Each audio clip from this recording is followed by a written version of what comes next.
What's up, guys? Ian here, coach of your Ladner Lanturn, bringing you guys a Week 12 game for NCL Season 5's Zipstrika. Last game of the season, we're taking on my good pal Daniel and the Seattle Staraptors.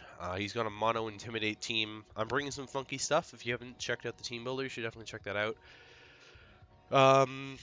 Wigglytuff is the main star. Okay, so we do see the Luxray and the Mega Manectric. I did expect that. Granbull, I'm a little bit more surprised to see. No Crocodiles, very interesting.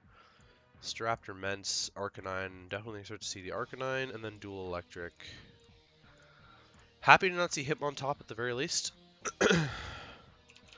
Alright, I've got a couple ways of going about this. So I'm physically defensive Rotom-Wash, which handles Arcanine, Luxray, Granbull, Salamence, pretty much.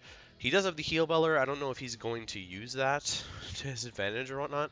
Wigglytuff definitely has an amazing matchup here. I've just got to get it in position to put in the work. I'm going with a Toxic strat on my mons there, but I think leading Kyurem-Black probably isn't terrible here. Kyurem-Black. I don't know how well it leads against Staraptor. Well, it leads pretty okay against Staraptor, actually. I don't know necessarily what the initial switch-in would be, but I could probably just blow Z-move right away. There's almost no recovery on this team, although the Arcanine does have potential Morning Sun. Luxray and Mega Manectric can't recover. The Granbull would have to be Z Heal Bell.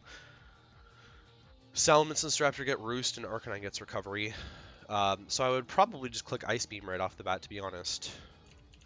And we'd get some good intel on what the Arcanine set is.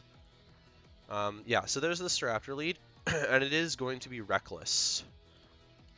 Staraptor.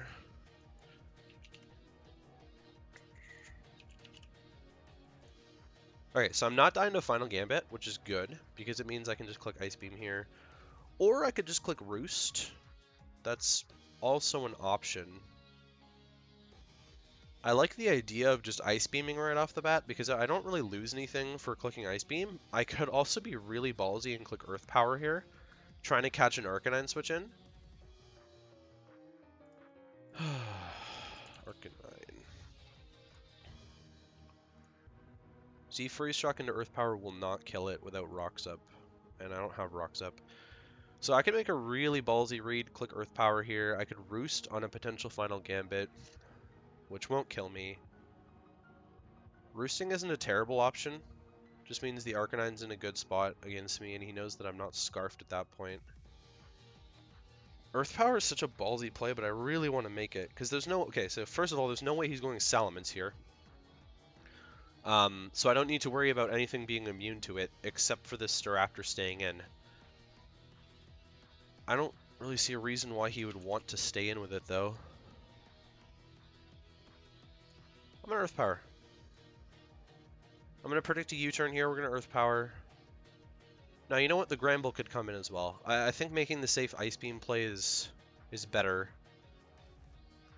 Man, I really think this Arcanine's coming in. I really think this Arcanine's coming in here. But I also think the Staraptor could just click, like, Final Gambit here. Clicking Z-move would be really satisfying if I caught the Granbull. Man, clicking Earth Power is so satisfying if I catch the Arcanine, though. This is a really tough turn one, actually. This is a really tough turn one. Oh, I forgot. I've got a Moduin sync this. Whoops. Make it so that the room is hidden so that no one can find the replay afterwards, because we are playing this really early, actually. This is during week 11 that we're playing this one. Man, I want to Earth Power so bad. I don't know what his play is going to be. If it's going to be to U-turn or what. I don't value Kyurem-Black very much in this matchup. It's essentially Staraptor it's essentially a Staraptor sack if he does want a Final Gambit. The fact that he's Reckless tells me that this is definitely going to be Choice Scarfed. Okay, so I should have roosted. There's the Final Gambit. I mean, I was sacking this to the Final Gambit realistically, so I'm not super fussed about that.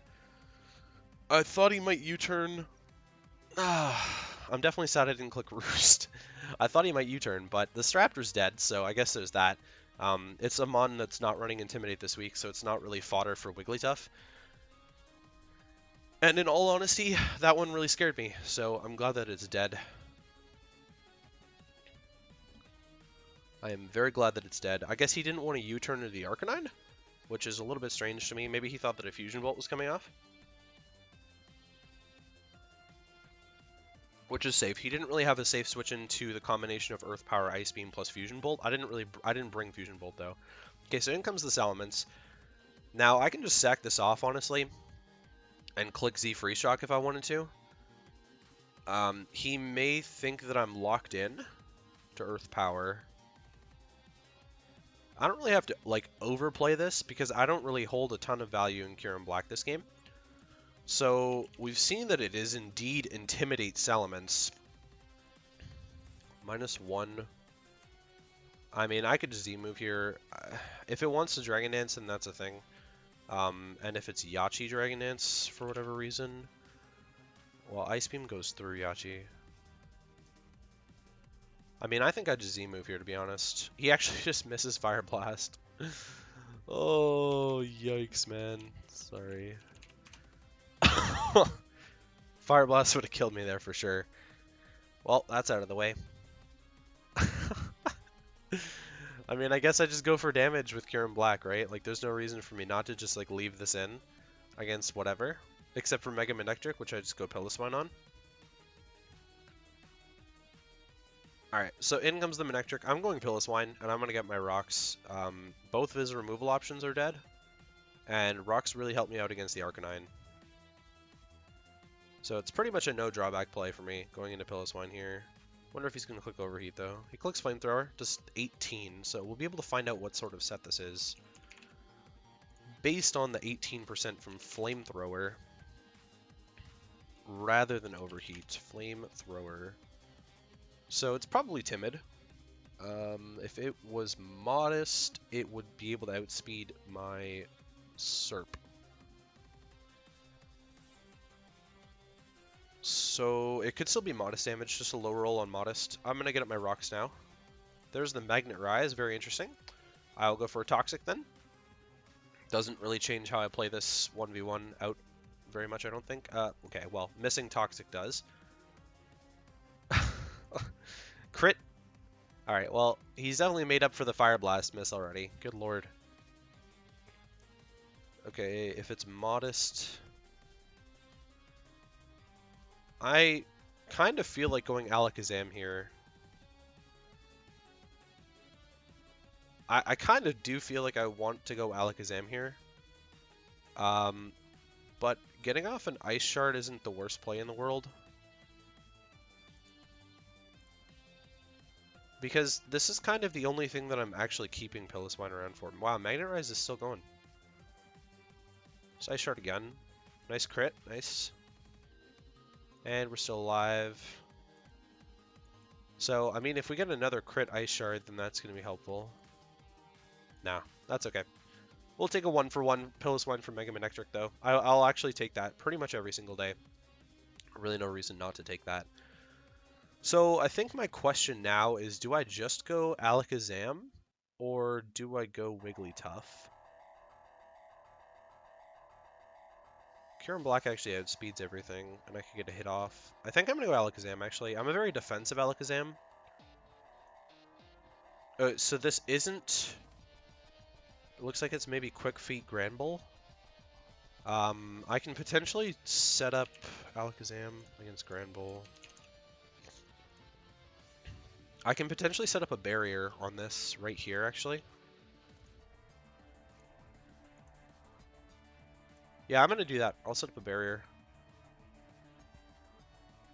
It's going to be pretty clutch. This barrier Mega Alakazam might just win the game here. I think we can definitely say the hacks against my Piloswine is relatively equal to the Fire Blast miss, although, you know, he would have been able to kill the Kyurem-Black, which pretty much did nothing. Again, I was sacking it, so it didn't really matter all that much. Crunch, 38.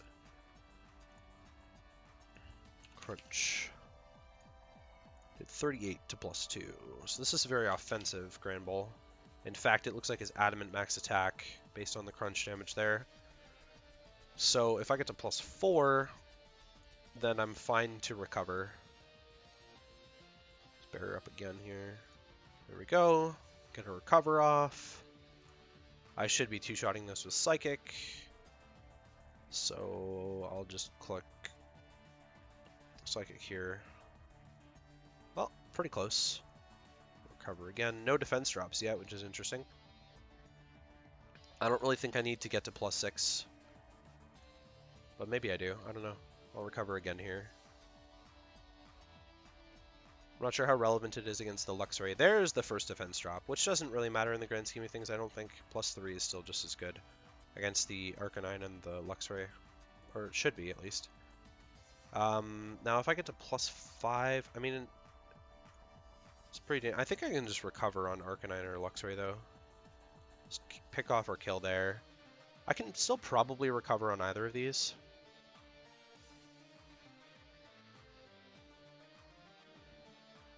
I'm outspeeding Mega Manectric. I shouldn't outspeed a Scarf Arcanine, but I do think it was Scarf Staraptor. I wonder if he reused this team. Ah, okay, so there's the Arcanine. I'm going to see if I can recover on this. This also might have Crunch. It might be banded. Shouldn't be able to kill me, though.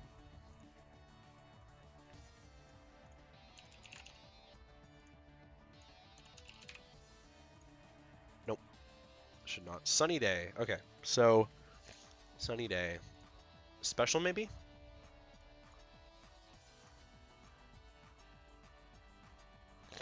It's interesting, he's brought Sunny Day against me before. He brought it in Season 1 quarterfinals on a Goodra. He brought Z Sunny Day Goodra, and it almost beat me. But he brought Dragon Pulse instead of Draco Meteor, and it missed out on the damage that he needed against my Hydreigon. Could have ruined my entire finals run that season. So no Intimidate on this Arcanine either. He really didn't want to give Wigglytuff the opportunity to do anything. That's kind of sad. Unfortunately, Wigglytuff's not going to be able to put in the work that I wanted it to. Hopefully this Mega Alakazam can do something, though. I don't actually need to show off my last move. It's Dazzling Gleam, but I don't need to show it off at all because the Crocodile didn't come. I mentioned many times in the team builder that this team is lacking a Steel type. Okay, so it's Z, Sunny Day. Now? What? He should have done that last turn. Well, this is going to outspeed me, and he's going to get a ton of HP back with Morning Sun if he heals up here.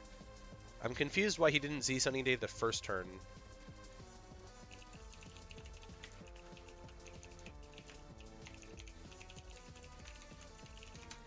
This could very well be Z Fire Blast. Well, it can't be Z Fire Blast anymore, but Fire Blast in the Sun from like a modest variant. That's doing quite a lot. Oh, it's Burn Up. Yeah, okay. Well, there you go. That's sure something. Okay, so Luxray is going to come in. I don't really want to sack this. I think I kind of want to go Serp. I know this gets like a fire move of some kind. It's either like Rivalry or Guts too. I think I'm just going to go Rotom. Guts would actually be really bad. Wild Charge just at 35. I wonder if it's banded. Okay, so it is Guts. Oh, God. I will Pain Split then on the Wild Charge here. Oh, I'm faster. Whoops.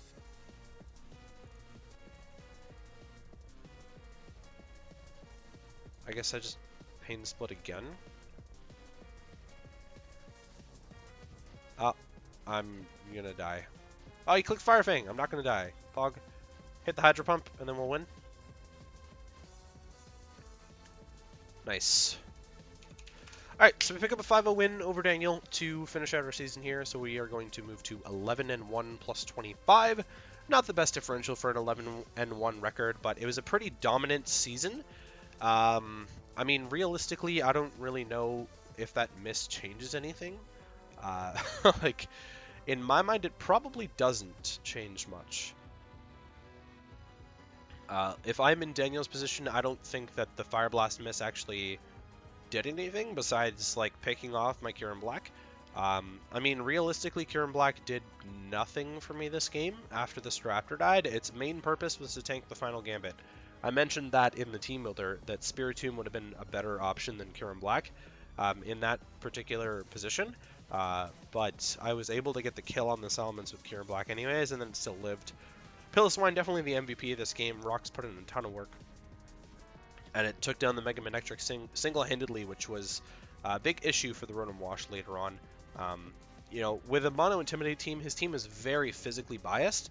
So physically defensive Rotom-Wash was going to put in a lot of work, but Luxray is strong as hell, man. That thing did like over half with that Guts boosted Wild Charge. Oh, Specs Vents didn't want Tough to come in for free if he depulsed. Okay, so just for sake of curiosity here, right?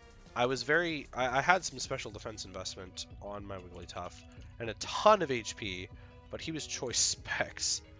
So choice specs Fire Blast from, well, he had to be timid. He had sped. 51 to 60.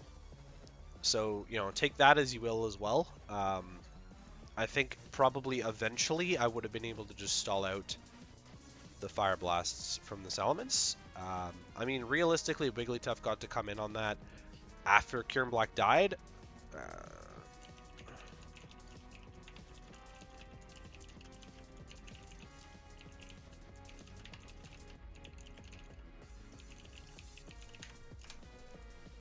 Had I clicked Roost, I think if I'd clicked Roost on turn 1 instead of Earth Power, this game probably would have been a lot different, because I would have still valued Kyurem-Black a lot more against something like Arcanine, Mega Manectric, or Luxray.